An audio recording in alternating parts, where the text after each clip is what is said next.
أعوذ بالله من الشيطان الرجيم بسم الله الرحمن الرحيم السلام علیکم ورحمۃ اللہ وبرکاتہ۔ الحمد للہ رب العالمین والصلاة والسلام علی نبینا محمد وعلی آلہ وصحبہ اجمعین، اما بعد۔ آج ہم ہیں عمدۃ الاحکام کے ساتھ۔ عمدۃ الاحکام حدیث کی وہ عظیم کتاب جس میں صحیح بخاری اور صحیح مسلم کی وہ احادیث جمع کر دی گئی ہیں جن کا تعلق احکام و مسائل سے ہے۔ دوسرے لفظوں میں اس کتاب میں آپ کو عقیدے کی احادیث نہیں ملیں گی، تفسیر کی احادیث نہیں ملیں گی، اخلاق و آداب کی احادیث نہیں ملیں گی۔ اس میں آپ کو وہ احادیث نہیں ملیں گی جن کا تعلق فتن سے ہے، قیامت کی علامات وغیرہ سے ہے۔ اس میں بس آپ کو احکام و مسائل سے تعلق رکھنے والی احادیث ملیں گی کہ نماز کیسے پڑھنی ہے، روزے کیسے رکھنے ہیں، حج کیسے کرنا ہے، اور پھر کاروبار، بیع وغیرہ، نکاح، طلاق، ان کے احکام و مسائل کیا ہیں۔ آج ہم پڑھیں گے اس کتاب کے مطابق حدیث نمبر 268 اور یہ وضاحت میں پہلے بھی کر چکا ہوں کہ ممکن ہے کہ اس کتاب کا وہ ایڈیشن جو آپ کے پاس ہے وہ نمبرنگ کے لحاظ سے میرے ایڈیشن سے مختلف ہو، تو اس میں آپ نے پریشان نہیں ہونا۔ احادیث وہی ہیں لیکن نمبرنگ میں فرق ہو سکتا ہے۔ ہم پڑھ رہے ہیں کتاب البیوع، یعنی کہ وہ احادیث جن کا تعلق بیع سے ہے، اور اس میں آج ہم پڑھیں گے جابر بن عبداللہ والی حدیث۔ اور ہم نے اس سے پہلے حدیث پڑھی تھی سیدہ عائشہ والی کہ بریرہ میرے پاس آئیں اور انہوں نے اپنے مالکان سے معاہدہ کر لیا تھا جس کو مکاتبت کہتے ہیں کہ میں ہر سال 1 اوقیہ یعنی کہ 40 درہم ادا کروں گی اور 9 سالوں میں میں یہ ادا کرنے کے بعد آزاد ہو جاؤں گی۔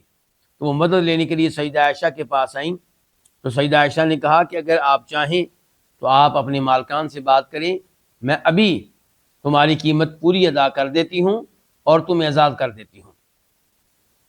تو انہوں نے اپنے مالکان سے بات کی، تو انہوں نے کہا ٹھیک ہے، لیکن شرط یہ ہے کہ ولا ہماری ہوگی۔ کیا لگائی ہے؟ شرط۔ یہ شرط والی بات ذرا دھیان سے سنیں کیونکہ ہماری آج کی حدیث اس میں بھی شرط کا موضوع ہوگا۔ تو انہوں نے شرط لگائی کہ ہمیں قبول ہے سیدہ عائشہ کے ساتھ یہ بیع، وہ تمہیں خرید لیں، ہم بیچنے کے لیے تیار ہیں، لیکن ہماری شرط یہ ہے کہ وہ آزاد کریں گی تو ولا ہمارے پاس رہے گی۔ اور ولا کا مطلب بتایا جا چکا ہے، اس کا مطلب یہ ہے کہ وہ غلام، وہ لونڈی جس کو آپ نے آزاد کیا ہے تو اس کی ولا آپ کے پاس رہے گی۔ اس کا مطلب یہ ہے کہ کل کو اگر وہ فوت ہو جائے اور اس کے اپنے وارث نہ ہوں، اس کا کوئی بیٹا نہ ہو، کوئی بیٹی نہ ہو، اور اس کے والدین نہ ہوں، اپنے اس کے وارث نہ ہوں، تو پھر چھوڑا ہوا مال کس کو ملے گا؟ اس کو جس نے اس کو آزاد کیا تھا۔ تو یہ ولا کا تعلق ہے، اور ولا کے تعلق کی یہ ایک بنیادی یعنی کہ اس کا فائدہ ہے۔ تو اب وہ شرط کیا لگا رہے ہیں کہ ولا ہمارے پاس ہوگی۔ تو نبی علیہ الصلوۃ والسلام نے اس شرط لگانے کو پسند نہیں کیا، اس پہ ناراضگی کا اظہار کیا اور فرمایا ایسی شرط کی کوئی اہمیت نہیں ہے اور یہ شرط جو ہے باطل ہے۔ اور اس شرط کے بارے میں باقی تفصیلات ہم اس موضوع پہ گفتگو کرنا چاہ رہے تھے لیکن وقت کم تھا، گفتگو نہیں کر سکے تھے۔ اب ہم آج کی حدیث پڑھیں گے، اس میں بھی شرط کا مسئلہ آئے گا، تو اس کی وجہ سے ہم شرط کے تعلق سے کچھ تفصیل سے گفتگو کریں گے انشاءاللہ۔ تو جابر بن عبداللہ یہ صحابی ہیں آج کی حدیث کے، اور جابر بن عبداللہ یہ مسلمان ہوئے اللہ کی نبی علیہ السلام کی زندگی میں، اور ان کے والد گرامی بھی کیا تھے؟ مسلمان تھے، صحابی تھے، احد کی لڑائی میں شہید ہو گئے۔ جابر بن عبداللہ رضی اللہ عنہ سے روایت ہے انہ کان یسیر، کہ وہ چل رہے تھے علی جمل، ایک اونٹ پہ بیٹھ کر۔ یہ اصل میں وہ تذکرہ کر رہے ہیں ایک غزوہ کا، ایک جنگ کا اور وہاں سے واپسی ہو رہی ہے، تو واپسی کا سفر ہے، اور کہتے ہیں کہ انہ کان یسیر علی جمل، وہ ایک اونٹ پہ بیٹھ کے چل رہے تھے، یہ سفر طے کر رہے تھے، فاعیا، تو وہ اونٹ تھک گیا، اس کی بس ہو گئی، چل ہی نہیں رہا تھا، فاراد ان یسیبہ، تو جناب جابر بن عبداللہ نے چاہا کہ اس کو آزاد کر دیں، اس کو چھوڑ دیں، وہ جہاں چاہے جائے۔ گویا کہ مایوس ہو چکے ہیں اب اس سے کہ اس کو سفر میں سواری کے طور پہ استعمال کیا جا سکے، گویا کہ اس قابل وہ اب نہیں رہا۔ فرال تو نے چاہا ان یسیبہ، کہ اس کو چھوڑ دیں، اس کو آزاد کر دیں۔ قال، جابر کہتے ہیں رضی اللہ تعالیٰ عنہ، فلحقنی النبی صلی اللہ علیہ وسلم، تو مجھ سے آ کر ملے نبی علیہ الصلوۃ والسلام، یعنی کہ آپ پیچھے تھے اور مجھ سے آ کر مل گئے۔ فدعا لی، تو آپ نے میری صورتحال دیکھی تو آپ نے میرے لیے دعا کی، یہ اونٹ کے معاملے میں میرے لیے دعا کی۔ وضربہ، اور اونٹ کو ایک ضرب بھی لگائی، آپ کے ہاتھ میں کچھ چھڑی وغیرہ تھی، اس کے ساتھ اس کو کیا لگائی؟ ضرب لگائی۔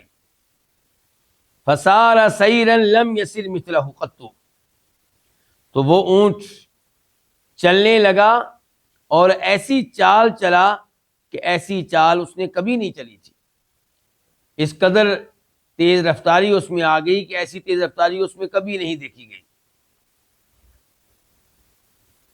فقال، تو آپ علیہ السلام نے کہا، بعنیہ، جابر یہ اونٹ مجھے بیچ دو، بأوقیۃ، ایک اوقیہ کے بدلے میں، اور ایک اوقیہ کتنے درہم پہ مشتمل ہوتا ہے؟ 40 پہ، یعنی کہ 40۔ قلت لا، میں نے کہا نہیں اللہ کے نبی علیہ السلام، میں بیچنا نہیں چاہتا۔ ثم قال، آپ نے پھر کہا، بعنیہ، مجھے بیچ دو۔ فبعتہ بأوقیہ، چنانچہ میں نے وہ اونٹ آپ کو ایک اوقیہ کے بدلے بیچ دیا۔ واستثنیت حملانہ الی اہلی، اور میں نے استثناء کر لیا اس کی سواری کا الی اہلہ، میرے گھر والوں تک پہنچنے تک، یہ ہے شرط۔ وہ ہے کہ بیع ہو گئی ہے، لیکن بیع فوری طور پہ نافذ نہیں ہوگی، میری شرط یہ ہے کہ مدینہ تک اس کے اوپر میں ہی سوار رہوں گا۔ بیع ہو چکی ہے، اور بیع کا مطلب ہوتا ہے فوری طور پہ آپ اب سواری سے الگ ہو جائیں، اب آپ اس کے مالک نہیں رہے، کیونکہ ڈن ہو چکا نا۔ لیکن میں نے شرط رکھ لی، میں نے استثناء کر لیا، حملانہ، اس کی سواری کا، الی اہلہ، میرے گھر والوں تک، میرے اہل و عیال تک پہنچنے تک۔ فلما بلغت، تو جب میں پہنچ گیا، یعنی کہ اپنے گھر آ گیا، تو اتیتہ بالجمل، تو میں آپ کے پاس جمل لے کر آیا، اونٹ لے کر آیا۔ فنقدنی ثمنہ، تو آپ نے مجھے اس کی قیمت نقد دے دی، ادھار نہیں کیا، ترخایا نہیں کہ 2 دن کے بعد آنا، مہینے کے بعد آنا، آپ نے فوراً مجھے اس کی قیمت دے دی۔ بلکہ ایک روایت میں آتا ہے کہ اضافی رقم بھی دی، جتنی رقم طے ہوئی تھی اس سے زیادہ دی۔ ثم رجعت، پھر میں واپس پلٹا، یعنی کہ اپنے گھر جانے لگا قیمت لے کر۔ فارسل فی اثری یا اثری، دونوں طرح پڑھ سکتے ہیں۔ تو آپ علیہ السلام نے میرے پیچھے پیغام بھیجا۔ فقال، تو آپ نے کہا، یعنی کہ پیغام بھیجا اور میں واپس آیا، تو آپ نے کہا، اترانی ما کستک لیاخذ جملک، کیا تم یہ خیال کرتے ہو کہ میں نے تمہارے ساتھ اس اونٹ کی قیمت لگائی اس لیے تاکہ میں تمہارا اونٹ لوں، یعنی کہ مجھے تمہارے اونٹ میں کوئی غرض تھی، میں اس کا مالک بننا چاہ رہا تھا؟ نہیں، خود جملہ کا، اپنا اونٹ لے جاؤ، ودراہمہ کا، اور یہ قیمت، یہ درہم بھی لے جاؤ، فہو لکا، یہ سب تمہارا ہے۔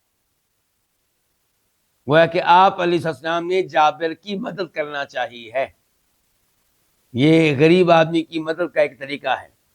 جناب جابر، آپ جانتے ہوں گے کہ جب ان کے والد فوت ہوئے تو بہت سا قرضہ چھوڑ کر گئے تھے، تو جناب جابر کے ذمے کافی قرضہ تھا، اور گھر میں تقریباً 7 کے قریب بہنیں بھی تھیں، ان کی تربیت کرنی ہے، ان کے اوپر خرچ کرنا ہے، ان کی شادیاں کرنی ہیں، تو کافی بھاری ذمہ داریاں عائد ہوتی تھیں جناب جابر پہ۔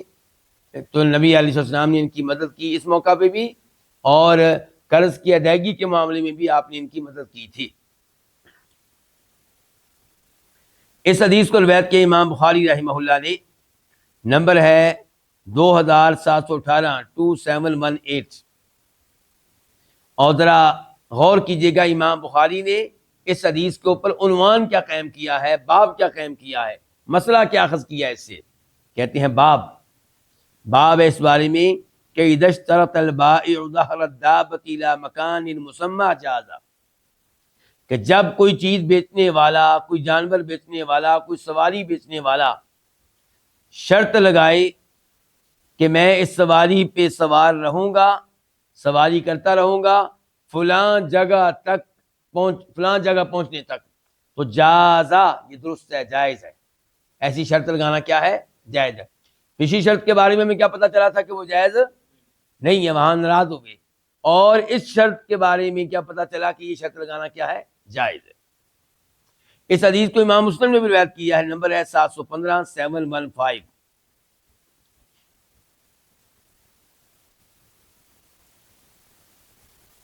اس میں ایک لفظ آیا ہے ما کستوکا، یہ کس سے ماخوذ ہے؟ المماکسہ سے۔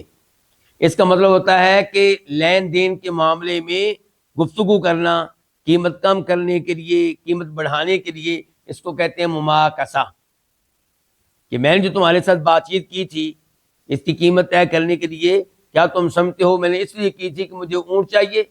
نہیں، اونٹ لے جاؤ، قیمت بھی لے جاؤ۔ اور یا کی وضاحت ہو چکی ہے کہ تھک گیا تھا، چلنے سے عاجز آ گیا تھا۔ ان یصیبہ، کہ جناب جابر نے چاہا کہ اس کو چھوڑ دیں تاکہ وہ جائے جدھر وہ جانا چاہتا ہے۔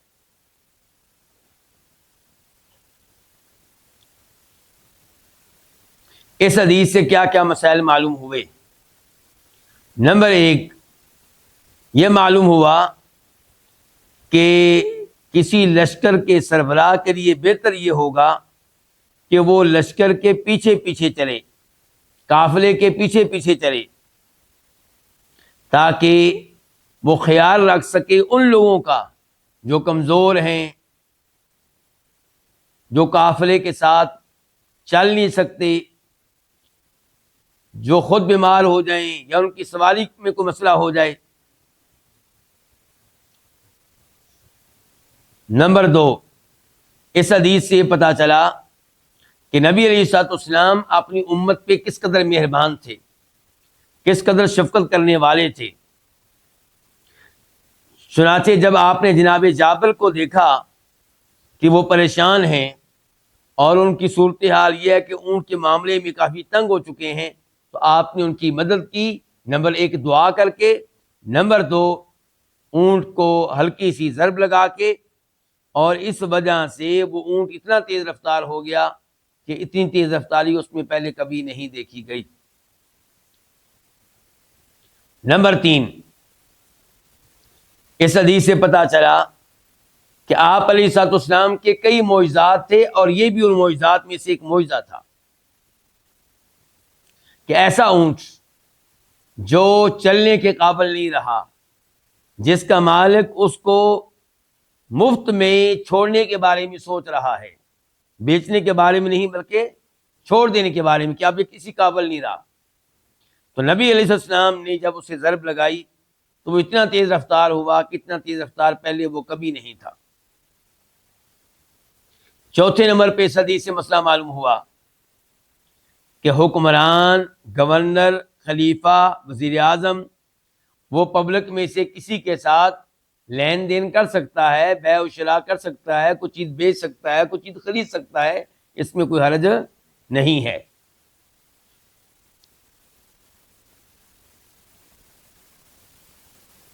پانچویں نمبر پہ اس حدیث سے یہ مسئلہ معلوم ہوا کہ اس قسم کی صورتحال میں حکمران کے ساتھ بیع کرنے سے معذرت کر لینا یہ کوئی گناہ نہیں ہے، اور یہ نہیں کہا جائے گا کہ بیع سے انکار کرنے والے نے حکمران کی بات نہیں مانی، اس کی اطاعت نہیں کی، کیونکہ جناب جعفر دیکھ رہے تھے کہ یہ آپ کا مطالبہ کہ میرے ساتھ بیع کر لو، یہ بطور نبی نہیں تھا، یہ شریعت کے طور پہ نہیں تھا، یہ وجوب کے طور پہ نہیں تھا، یہ تو ایک پیشکش تھی کہ آپ کیا میرے ساتھ یہ بیع کرنا چاہیں گے، اور اگر کریں گے تو میں آپ کو اتنی قیمت دوں گا۔ جناب جعفر نے معذرت کی تو آپ نے پھر پیشکش کی، تو اس پیشکش کو قبول کرنا ضروری نہیں تھا، فرض نہیں تھا، اسی لیے جناب جعفر نے معذرت کی، اور نبی علیہ السلام نے اس معذرت کرنے پہ جناب جعفر کو برا بھلا نہیں کہا، ان کے عمل کو غلط قرار نہیں دیا، اور ایسی ہی صورتحال ہوئی سیدہ بریرہ کے ساتھ۔ مزمل بھائی ہمارے ساتھ ہیں نا؟ ایسی صورتحال ہوئی کس کے ساتھ؟ سیدہ بریرہ کے ساتھ۔ وہ کیسے کہ سیدہ بریرہ ان کو جب سیدہ عائشہ نے آزاد کر دیا رضی اللہ تعالی عنہا، تو آزادی سے پہلے ان کی شادی ہو چکی تھی، کس کے ساتھ؟ مغیث کے ساتھ۔ مغیث غلام ہے اور سیدہ بریرہ لونڈی ہے، غلام لونڈی کی آپس میں شادی تھی، اور ان کی گاڑی آپس میں چل رہی تھی، زندگی گزر رہی تھی۔ جب سیدہ بریرہ ہو گئی آزاد، ان کا ہاتھ ہو گیا اوپر، اسلامی شریعت کے لحاظ سے اب ان کو حق حاصل ہے کہ وہ اب نیا فیصلہ لیں، آزاد ہونے کے فوراً بعد یہ فیصلہ لینا ہے، یہ نہیں کہ 5 سال کے بعد، ابھی فیصلہ لیں کہ اب مغیث کے ساتھ بطور بیوی زندگی گزارنی ہے یا علیحدگی اختیار کرنی ہے۔ سیدہ بریرہ نے علیحدگی کا اعلان کر دیا۔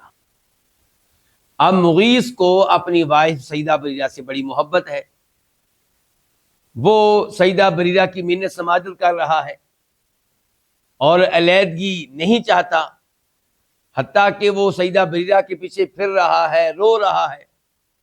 تو نبی علیہ السلام کو مغیث پہ بڑا ترس آیا، تو آپ علیہ السلام نے سیدہ بریرہ سے کہا کہ بریرہ کتنا ہی اچھا ہو اگر آپ دوبارہ سے مغیث کے ساتھ بطور بیوی زندگی گزاریں۔ تو سیدہ بریرہ نے کہا کہ اللہ کے رسول علیہ السلام، یہ آپ شفاعت کر رہے ہیں یا حکم دے رہے ہیں؟ تو آپ علیہ السلام نے فرمایا تھا کہ یہ میں شفاعت کر رہا ہوں، حکم نہیں دے رہا۔ تو سیدہ بریرہ نے کہا کہ اگر یہ آپ کی شفاعت ہے تو پھر میں مغیث کے ساتھ نہیں رہنا چاہتی۔ تو آپ علیہ السلام نے اس پہ برا نہیں منایا، مجھے اور آپ کو سبق حاصل کرنا چاہیے، یہاں پہ آپ نے برا نہیں منایا۔ سیدہ بریرہ سیدہ عائشہ کے گھر میں آتی تھی، اور معمول کا آپ نے ان کے ساتھ رویہ اختیار کیا، ایسا نہیں ہے کہ آپ نے برا منایا ہو اور کہا ہو کہ یہ وہ عورت ہے جس نے میری بات نہیں مانی تھی، ایسا کچھ نہیں کیا آپ نے۔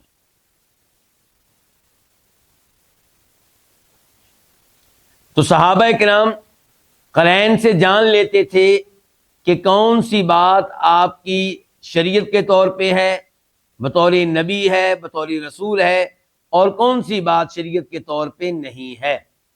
تو اس لیے ایسی باتوں میں انہوں نے معذرت کی، اور آپ علیہ السلام نے اس پہ برا نہیں منایا۔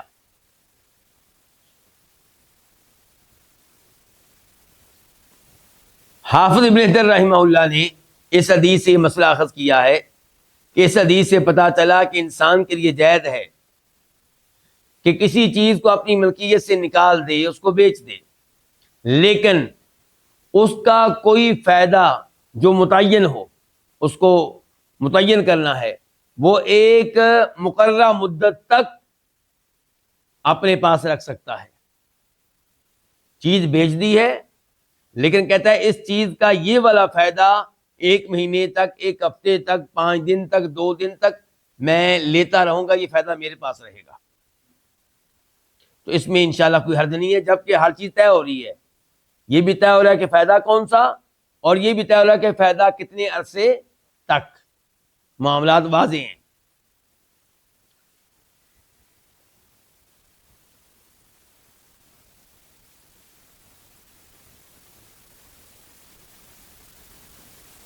تو اب ہم آتے ہیں اس موضوع کی طرف جس کی طرف میں پہلے اشارہ کر چکا ہوں کہ ہم نے گزشتہ درس کے آخر میں بھی اس موضوع کو پڑھنا تھا، اس کی اسٹڈی کرنی تھی، لیکن وقت نہیں مل سکا تھا. اور اب آج ہم اس موضوع کی طرف آتے ہیں. وہ کیا کہ کیا بیع میں کوئی شرط لگانا جائز ہے؟ بلکہ کسی بھی عقد میں، کسی بھی معاہدے میں شرط لگانا جائز ہے.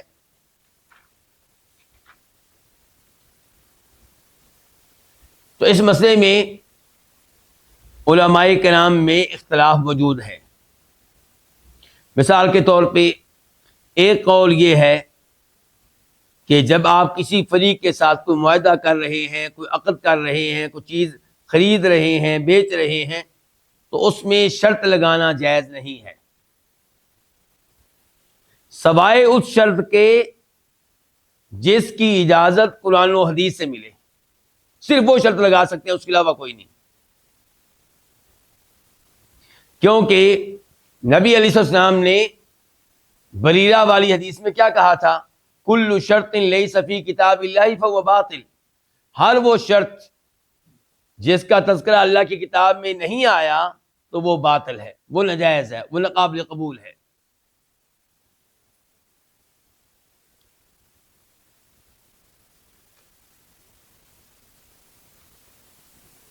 اور دوسرا قول یہ ہے کہ آپ کوئی بھی ایسی شرط لگا سکتے ہیں جس سے منع نہ کیا گیا ہو. پہلا کیا تھا؟ کوئی بھی شرط نہیں لگا سکتے سوائے اس کے جس کی باقاعدہ اجازت مل رہی ہو، قرآن میں اس شرط کا تذکرہ آیا ہو یا حدیث میں تذکرہ آیا ہو. اور اب یہ ہے کہ آپ کوئی بھی ایسی شرط لگا سکتے ہیں جس سے منع نہیں کیا گیا.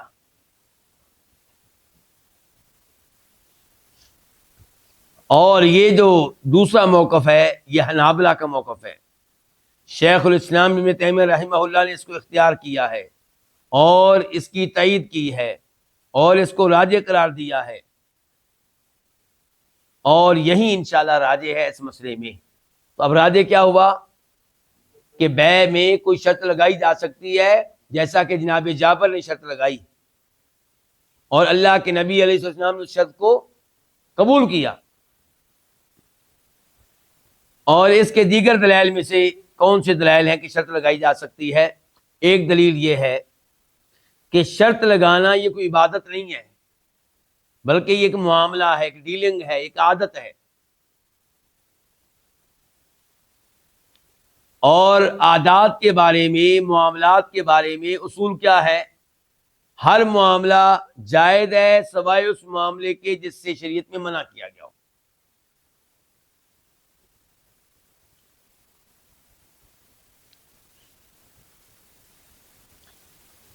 ایک دلیل یہ بھی ہے کہ نبی علیہ السلام کے زمانے میں لوگ لین دین کرتے رہے، بیع ہوتی رہی.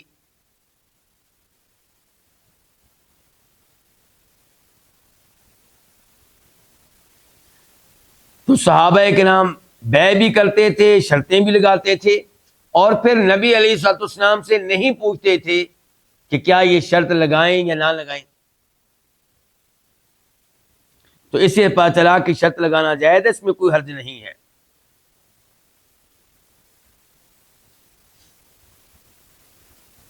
ایک دلیل یہ بھی ہے، بخاری مسلم کی حدیث آپ نے کہا تھا ان احق الشروط ان توفوا به ما استحللتم بالفروج، کہ جب آپ شادی کریں تو شادی کی وہ شرط پوری کریں جس شرط کو ماننے کے بعد ہی آپ کو رشتہ ملا ہے، نکاح ملا ہے. آپ نے وہ شرط مانی تھی تب انہوں نے آپ کو لڑکی دی، اگر آپ نہ مانتے تو انہوں نے آپ کو یہ لڑکی نہیں دینی تھی. مثال کے طور پہ آپ سے یہ طے کیا گیا تھا کہ لڑکی اسی شہر میں رہے گی، یعنی کہ اگر آپ کسی اور شہر میں جائیں گے تو آپ تنہا جائیں گے، ہماری بیٹی کو ساتھ لے کر نہیں جائیں گے، یہ آپ کے ساتھ اسی شہر میں رہے گی، اسی کنٹری میں رہے گی، اس ملک میں رہے گی.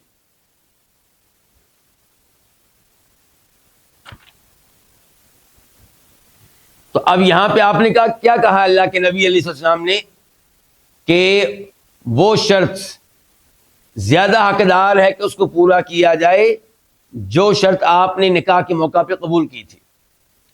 تو آپ نے یہ نہیں کہا کہ وہ شرط قرآن میں آئی ہو یا حدیث میں آئی ہو، بلکہ کہہ رہے ہیں کوئی بھی شرط ہو. حدیث کا مفہوم یہ ہے. ایک حدیث یہ بھی دلیل ہے، اور یہ ابو داؤد شریف میں آئی ہے، ترمذی میں آئی ہے، کہ المسلمون علی شروطہم. آپ علیہ السلام فرما رہے ہیں کہ مسلمان اپنی شرائط پہ قائم رہتے ہیں. یہ نہیں کہا کہ مسلمان اپنی ان شرائط پہ قائم رہتے ہیں جن کا تذکرہ قرآن میں آیا ہو یا حدیث میں آیا ہو، ایسا نہیں کہا. البتہ یہ کہا تھا سوائے اس شرط کے جو حرام کو حلال کر دے یا حرام کو حلال کر دے، جن کے شریعت کے خلاف ہو.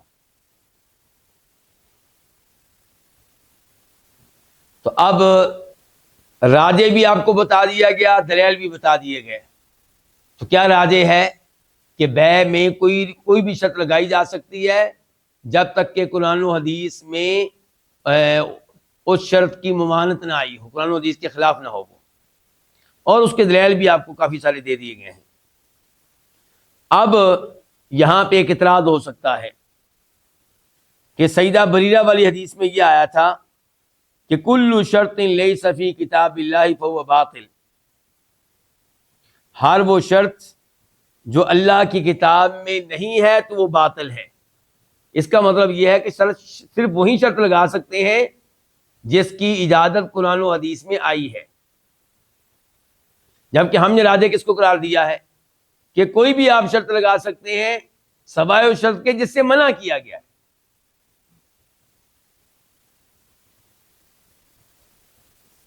اور حدیث کے الفاظ بظاہر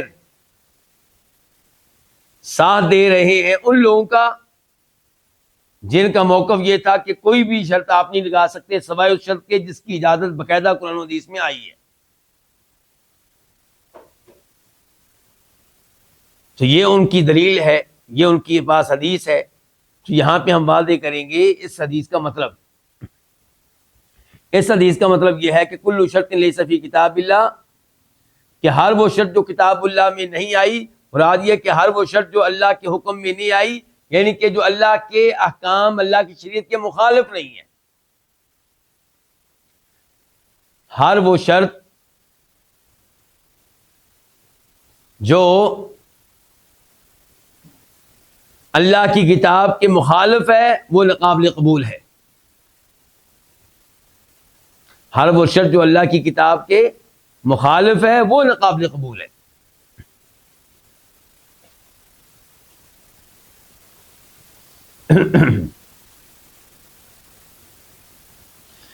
کیونکہ یہ حدیث اصل میں سیدہ بریرہ والی حدیث کا حصہ ہے کہ ان کے مالکان نے کہا تھا کہ بلا ہماری ہو تو پھر ہم سیدہ عائشہ کو اس کے ساتھ بیع کرنے کے لیے تیار ہیں. تو آپ نے اس موقع پہ کہا تھا کہ ہر وہ شرط جو اللہ کی کتاب میں نہیں ہے تو وہ باطل ہے، چاہے 100 بار ایسی شرط لگائی جائے. تو اس کا معنی یہی ہے کہ ہر وہ شرط جو اللہ کے حکم کے مخالف ہو تو وہ باطل ہے.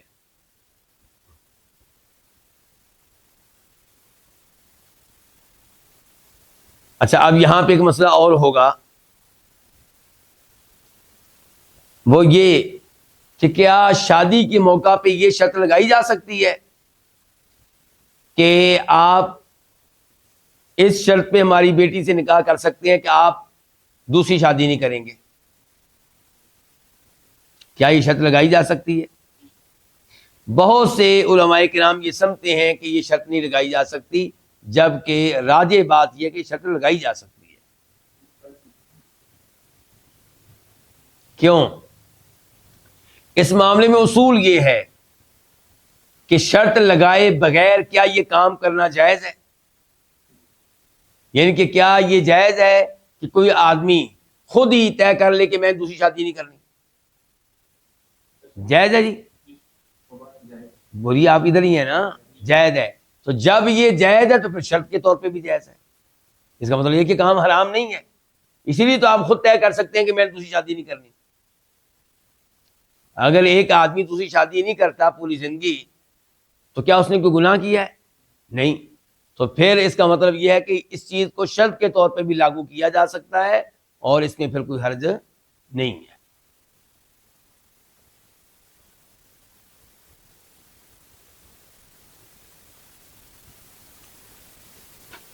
یہاں پہ یہ بھی بات ذہن میں رہے کہ یہ بھی دیکھنا ہوگا کہ یہ شرط کب لگائی گئی.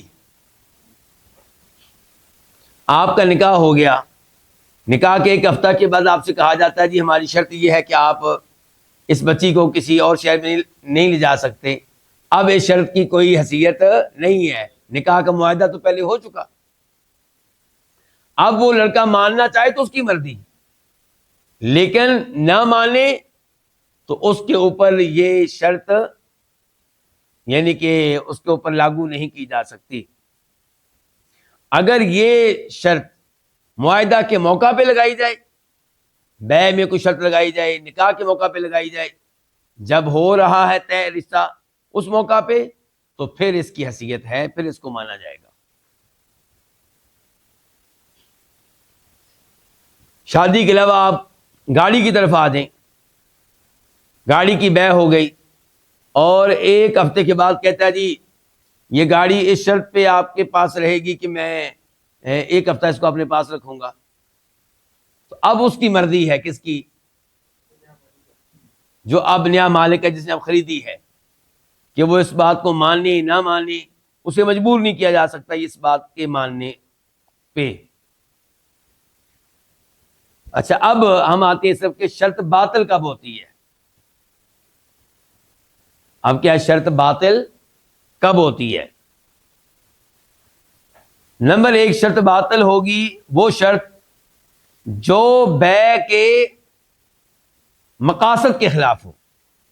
بیع کے مقاصد کے خلاف ہو، یعنی کہ اس شرط کو اگر مان لیا جائے تو یوں ہوگا گویا کہ آپ نے بیع کی ہی نہیں ہے. مثال کے طور پہ میں آپ میں سے کسی کو اپنا گھر بھیجتا ہوں اس شرط پہ کہ آپ اس کو آگے نہیں بھیج سکتے، اس شرط پہ کہ آپ کسی کو بطور گفٹ نہیں دے سکتے، اس شرط پہ کہ آپ اس کو رینٹ پہ نہیں دے سکتے. بھائی جب میں نے مکان بیچ دیا تو آپ مالک ہیں، اور مالک آزاد ہے، وہ چاہے آگے بیچے، چاہے اس کو ہبہ کر دے، چاہے اس کو رینٹ پہ دے. آپ کون ہوتے ہیں یہ شرطیں لگانے والے؟ تو آپ کی شرطیں ایسے ہی ہیں گویا کہ آپ نے چیز بیچی نہیں ہے، بیع ہوئی نہیں ہے. تو یہ جو شرائط ہیں یہ بیع کے مقاصد کے خلاف ہیں، تو یہ وہ شرائط ہیں جو باطل ہیں. یا کوئی کہتا ہے کہ میں آپ سے اب بیع سے ہٹ کے دوسرے معاہدوں کی طرف آ جائیں، نکاح کا معاہدے کی طرف آ جائیں، کہ میں آپ سے اپنی بیٹی کا رشتہ کرتا ہوں اس شرط پہ کہ آپ اس کو مہینے کے بعد طلاق دے دیں گے. تو یہ نکاح کے مقاصد کے خلاف ہے، کیونکہ نکاح کا مقصد کیا ہے؟ ہمیشہ اس عورت کے ساتھ رہنا. یا وہ کہتا ہے کہ میں آپ سے اپنی بیٹی کی شادی کر رہا ہوں اس شرط پہ کہ آپ اس سے اولاد نہیں لیں گے، تو یہ بھی نکاح کے مقاصد کے خلاف ہے. تو اب پہلی حالت کیا معلوم ہوئی شرط کے باطل ہونے کی؟ کہ جب کہ شرط ایسی ہو جو اس معاہدے کے مقاصد کے خلاف ہو. یاد رہے گا یہ. دوسرے نمبر پہ کہ شرط ایسی ہو جو شریعت کے مقاصد کے خلاف ہو. ایسا کب ہوگا؟ جب اس شرط کو مان لینے سے کسی فرد کو چھوڑنا پڑے، کسی شرعی فرد کو چھوڑنا پڑے، یا کسی حرام کام کا ارتکاب کرنا پڑے. اس کا مطلب یہ ہے کہ یہ شرط جو ہے شریعت کے مقاصد کے خلاف ہے. مثال کے طور پہ میں آپ کے ساتھ بیع کرتا ہوں، کہتا ہوں کہ میں یہ دکان آپ کو بیچ رہا ہوں اس شرط پہ کہ آپ یہاں پہ میوزک کے موسیقی کے آلات رکھیں گے یا شراب بیچیں گے اس میں، ٹھیک ہے، یہ آپ جو مثال دے رہے ہیں ٹھیک ہے. تو اب یہ جو ہے شرط میں لگا رہا ہوں یا وہ لگا رہا ہے، کون؟ خریدنے والا، ٹھیک ہے، وہ لگاتا ہے. ایسے آپ رینٹ والا کر لیں، رینٹ پہ لینے والا شرط لگاتا ہے. وہ کہتا ہے جی میں یہ شاپ آپ سے رینٹ پہ لے رہا ہوں، کرایہ ادا کروں گا، لیکن میری شرط یہ ہے کہ میں نے شراب بیچنی ہے اس میں. تو اب یہ شرط جو ہے شریعت کے مقاصد کے خلاف ہے، اس کی وجہ سے حرام کا ارتکاب کرنا پڑے گا، تو ایسی شرط کو نہیں مانا جائے گا.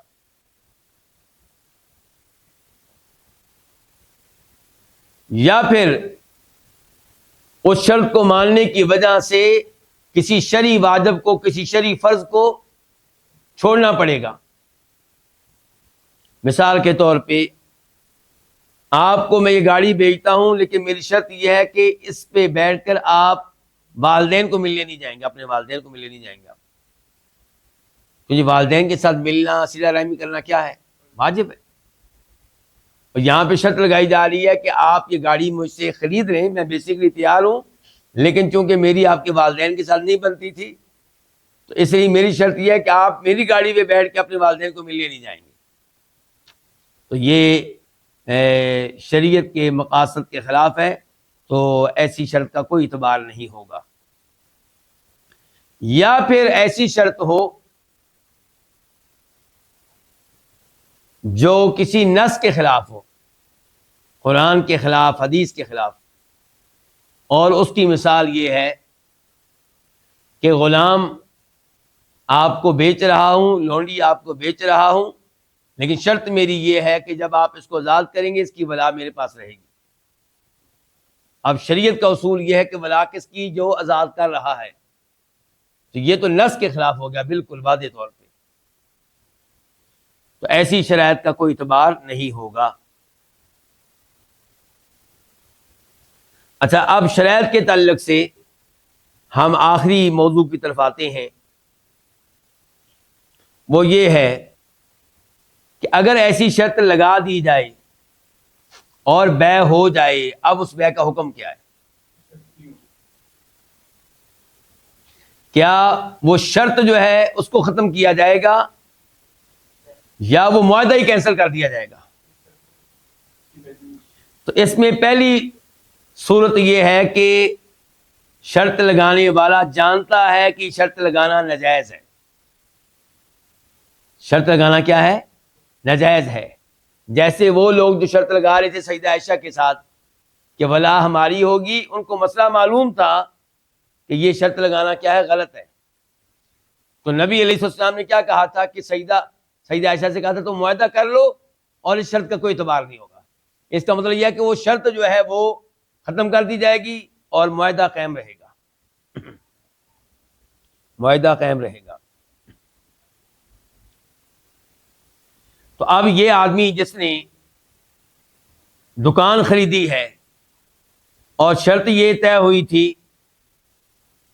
کہ وہ اس میں شراب بیچے گا، کیا کرے گا؟ شراب بیچے گا. یا دکان کرائے پہ لی ہے، شرط یہ ہے کہ اس میں شراب بیچے گا، تو یہ چیز اس میں سے ختم کر دی جائے گی اور دکان اس کو کرائے پہ دے دی جائے گی. ٹھیک ہے.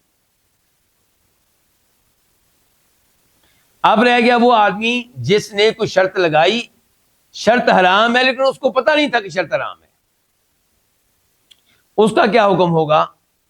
تو اس کے بارے میں اگرچہ اختلاف ہے، راجح یہی ہے کہ وہاں پہ بھی شرط کو ختم کیا جائے گا اور وہ معاہدہ قائم رہے گا. وہ معاہدہ قائم رہے گا.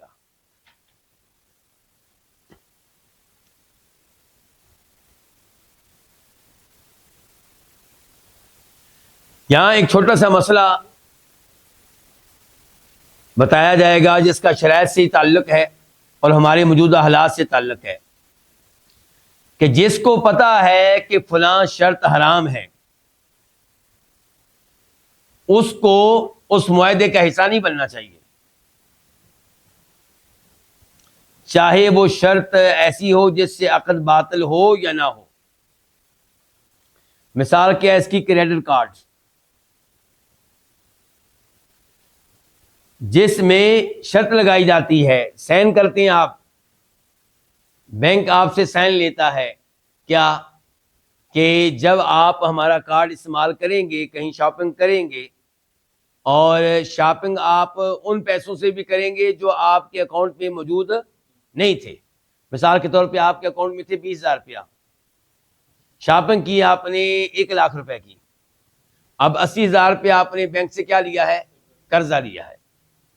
بینک کہتا ہے کہ اگر 1 مہینے کے اندر اندر یہ 80,000 روپیہ آپ واپس کر دیں گے تو آپ کے اوپر کوئی سود نہیں ہے، لیکن 1 مہینے سے زائد وقت اگر آپ لگائیں گے اور اس کے بعد واپس کریں گے تو پھر جرمانہ پڑے گا.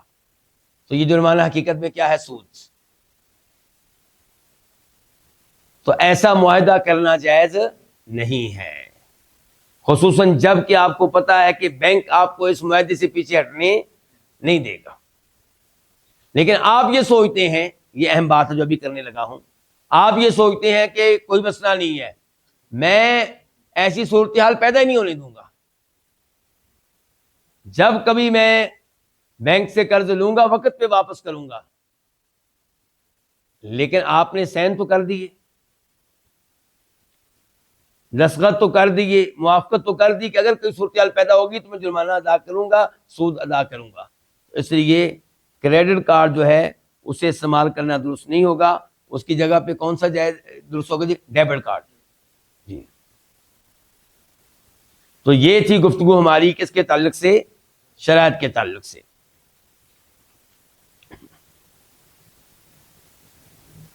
تو ہم نے تو یہ کہا کہ شرط لگانا، اچھا ہم نے کیا کہا تھا؟ شرط لگانا کیا ہے؟ ویسے عمومی طور پہ شرط لگانا کیا ہے؟ جائز ہے. اور میں نے یہ بھی کہا تھا کہ یہ موقف کن کا ہے؟ حنابلہ کا ہے. اور اس کو اختیار کیا کس نے؟ امام ابن تیمیہ رحمہ اللہ نے، اور بھی کئی علماء کرام نے، امام القیم رحمہ اللہ نے مثال کے طور پہ. اب ہم دیکھتے ہیں کہ وہ علماء کرام جو کہتے ہیں کہ ایسا جائز نہیں ہے، ان کے دلائل کیا ہیں. لیکن میرے خیال میں آپ تنگ آ جائیں گے، میں ان کے دلائل چھوڑ رہا ہوں جی. میں تھوڑی سی لمبی گفتگو تھی، مفید تھی، لیکن چونکہ اس موضوع پہ گفتگو کافی ہو چکی ہے اور شاید آپ کا ذہن منتشر ہو جائے. اب ہم آتے ہیں حدیث نمبر پھر 269 کی طرف، اگلی حدیث کی طرف، 269. اس حدیث کے راوی ہیں ابو ہریرہ رضی اللہ تعالیٰ عنہ، امیر المؤمنین فی الحدیث، جو نبی علیہ الصلوۃ والسلام کے پاس آئے تھے آپ کی آخری زندگی میں. تقریباً ان کا عرصہ آپ کے ساتھ بنتا ہے 3 سال کا. تقریباً کتنا؟ 3 سال کا، کم و بیش 3 سال کا. لیکن احادیث روایت کرنے میں سب سے آگے نکل گئے، کیونکہ آپ علیہ السلام کی احادیث سے محبت تھی، آپ کی احادیث کو جمع کرنے کا شوق تھا، اور اس شوق کے لیے انہوں نے بڑی قربانیاں دی ہیں. اگر آج آپ بھی درس میں بیٹھے ہیں اپنا کوئی ضروری کام چھوڑ کر، تو آپ جناب ابو ہریرہ کو اپنے سامنے رکھیں. علم لینے کی خاطر وہ کاروبار نہیں کرتے تھے، علم لینے کی خاطر منڈی میں شاپنگ کے لیے، بیع کے لیے، لین دین کے لیے نہیں جاتے تھے. اور خود نبی علیہ السلام نے گواہی دی تھی کہ جناب ابو ہریرہ کو حدیث لینے کا بہت شوق ہے، بڑی ان میں حرص پائی جاتی ہے. بھوکیں انہوں نے برداشت کی ہیں اس کام کے لیے، بھوک برداشت کی کئی دفعہ. تو یہ ہے جناب ابو ہریرہ رضی اللہ تعالیٰ عنہ. کہتے ہیں کہ نہا رسول اللہ صلی اللہ علیہ وسلم، نبی علیہ السلام نے منع کیا ہے ان یبیع حاضر لباد، اس بات سے کہ بیع کرے حاضر کوئی شہری، کوئی دیہاتی، کوئی شہری بیع کرے لباد، اس شخص کے لیے جو بادیہ میں رہنے والا ہے، صحرا میں رہنے والا ہے. حاضر سے مراد کون ہوگا؟ شہری، دیہات میں رہنے والا، اور لبادن جو بادیہ میں رہنے والا ہے، صحرا میں رہنے والا ہے. آپ کو معلوم ہوگا، اور اب بھی کئی لوگ ہوں گے، لیکن پرانے زمانے میں خصوصاً ایسا ہوتا تھا کہ کئی لوگ اپنا کہیں پہ گھر نہیں بناتے تھے، وہ کیا کرتے تھے؟ جدھر سبزہ جدھر پانی ادھر ان کی رہائش، اپنے جانور لے کر، اپنی بھینسیں لے کر، اپنے اونٹ لے کر اور اپنا خیمہ لے کر، بیگم بچوں کو لے کر ادھر پہنچ جاتے تھے جدھر گھاس اور سبزہ ہے اور پانی موجود ہے۔ آج یہاں ہے تو وہ مہینہ ادھر ٹھہرے ہوئے ہیں، یہاں یہ سہولت ختم ہو گئی تو اب کسی اور جگہ، پھر کسی اور جگہ۔ تو کہنے کا مطلب یہ ہے کہ صحراؤں میں رہنے والے لوگ، تو نبی علیہ السلام نے منع کیا ہے کہ کوئی شہری بے کرے لبادن، کسی بادیہ والے کے لیے، صحرا میں رہنے والوں کے لیے۔ ولا تناجشوا، اور آپ نے یہ بھی کہا کہ تم دھوکہ دینے کے لیے قیمت نہ بڑھاؤ۔ دھوکہ دینے کے لیے قیمت، مثال کے طور پہ کسی چیز کی بولی لگ رہی ہے، کوئی چیز بولی کی شکل میں بیچی جا رہی ہے، بیچنے والا کہتا ہے ہاں جی میں یہ موبائل بیچ رہا ہوں، کیا قیمت لگائیں گے آپ لوگ؟ ایک کہتا ہے جی میں خریدوں گا 1000 روپے میں، دوسرا کہتا ہے 2000 روپے میں، تیسرا 3000، چوتھا کہتا ہے 4000، پانچواں کہتا ہے 5000، بولیاں لگ رہی ہیں۔ تو بولی والی بیع میں کئی لوگ ایسے ہوتے ہیں جن کا مقصد اس موبائل کو خریدنا نہیں ہوتا، وہ موبائل بیچنے والے مالک کے ساتھ ملے ہوتے ہیں، ان کا مقصد ہوتا ہے اس کی قیمت کو بڑھانا۔ تو اس سے آپ منع کر رہے ہیں ولا تناجشوا، کہ دھوکہ دینے کے لیے کسی چیز کی قیمت کو مت بڑھاؤ۔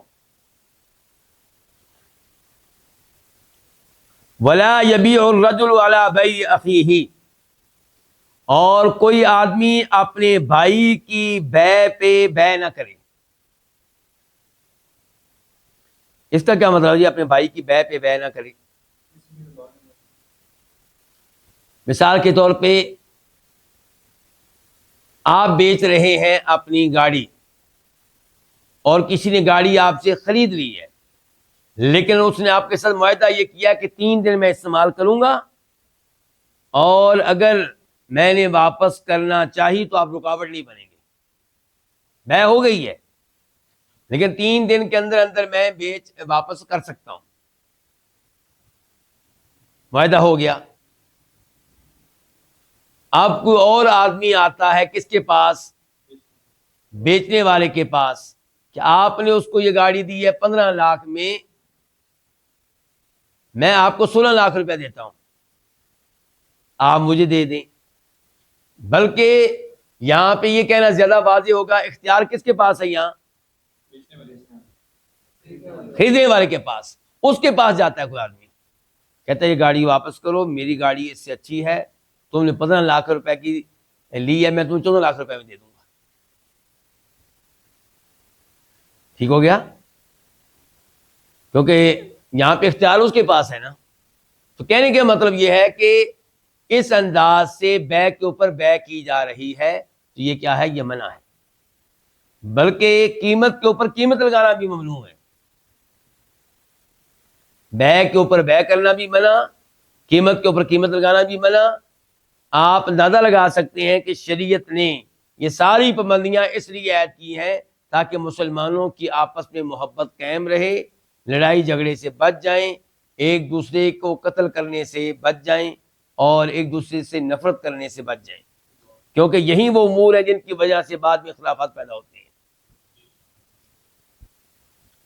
ولا یخطب علی خطبۃ اخیہ، اور اپنے بھائی کے پیغام نکاح پہ پیغام نکاح نہ بھیجے۔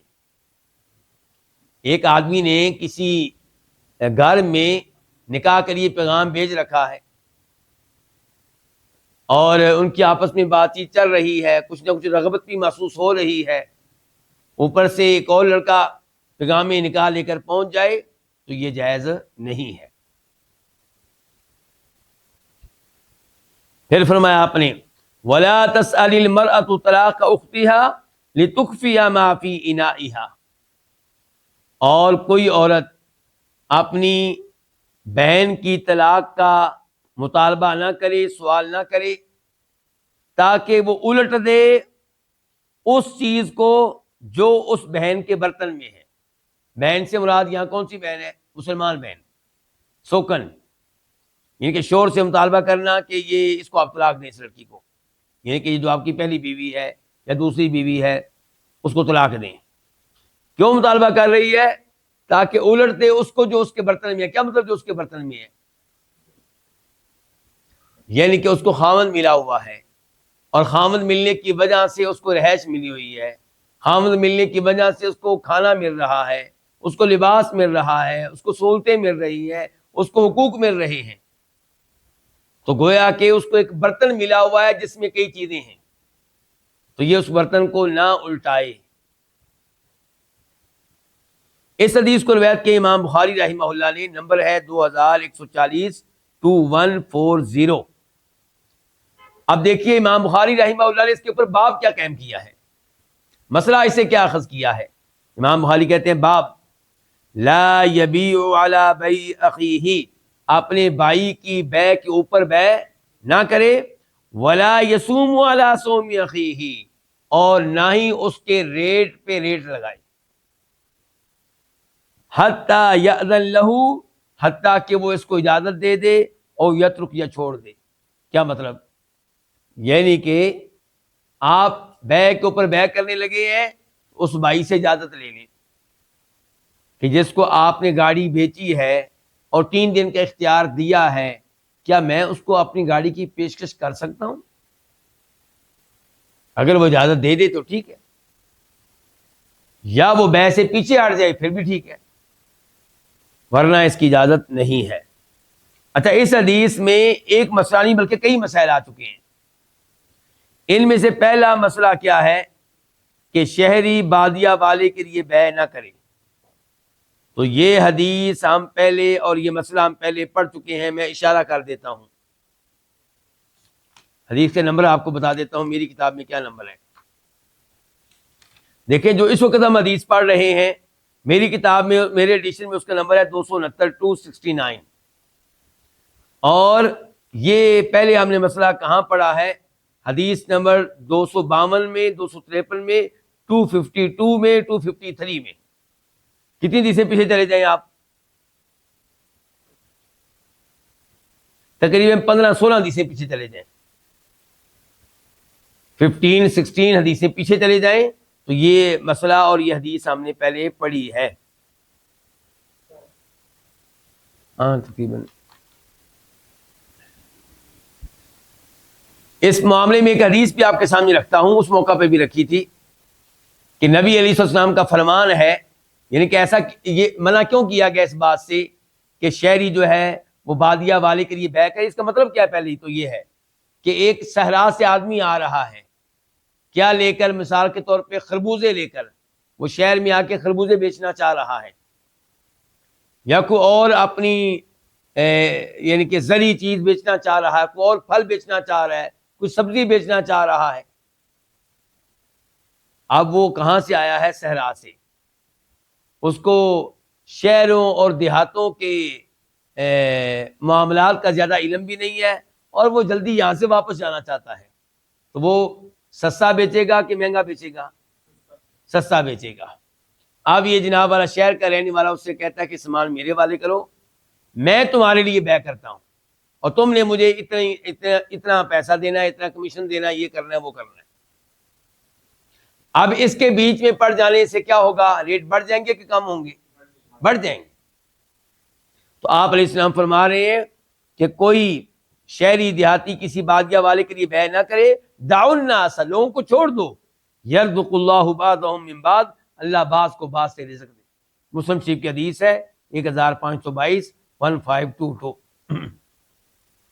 البتہ اگر کوئی یہ کام بغیر معاوضے کے کرے، بادیہ والے سے کہے کہ بھائی میں بغیر کسی معاوضے کے میں تمہارا سامان بیچتا ہوں، سامان تمہارا، منافع بھی مکمل طور پہ تمہارا، بس میں تمہارا خیر خواہ ہوں، تو ٹھیک ہے، یہ جائز ہے، اس میں کوئی حرج نہیں ہے۔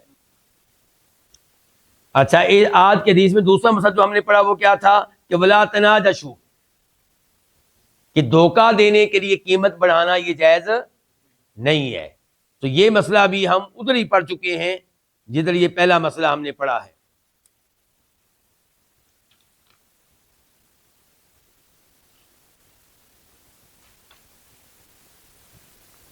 تیسرے نمبر پہ ہم نے آج مسئلہ پڑھا ہے کہ کوئی آدمی کسی کی بیع کے اوپر بیع نہ کرے، تو یہ مسئلہ بھی ہم انہی حدیث میں پڑھ چکے ہیں اور تفسیر کے ساتھ پڑھ چکے ہیں۔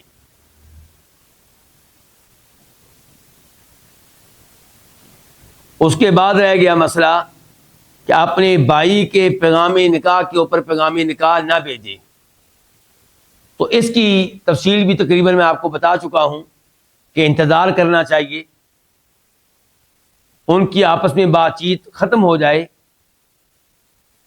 ان کو آپس میں ان کی رغبت نہ رہے، تو پھر آپ پیغام نکاح کے اوپر پیغام نکاح بھیج سکتے ہیں، یا پھر آپ اس سے اجازت لے لیں جو پیغام نکاح پہلے بھیج چکا ہے، تاکہ آپس میں کوئی عداوت، کوئی بغض، کوئی نفرت پیدا نہ ہو۔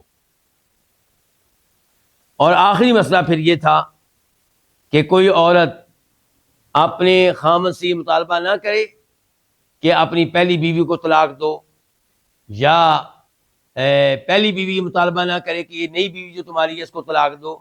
طلاق کا مطالبہ کرنا جائز نہیں ہے، اپنی بہن کو نقصان پہنچانا مسلمان بہن کو یہ جائز نہیں ہے۔ یہیں پہ آج کے درس کا اختتام کرتے ہیں۔ اللہ رب العزت سے دعا کرتے ہیں کہ اللہ رب العزت ہمیں احادیث کے ساتھ جڑے رہنے کی توفیق دے، احادیث کو سمجھنے کی توفیق دے اور ان پہ عمل کرنے کی توفیق دے۔ وآخر دعوانا الحمدللہ رب العالمین۔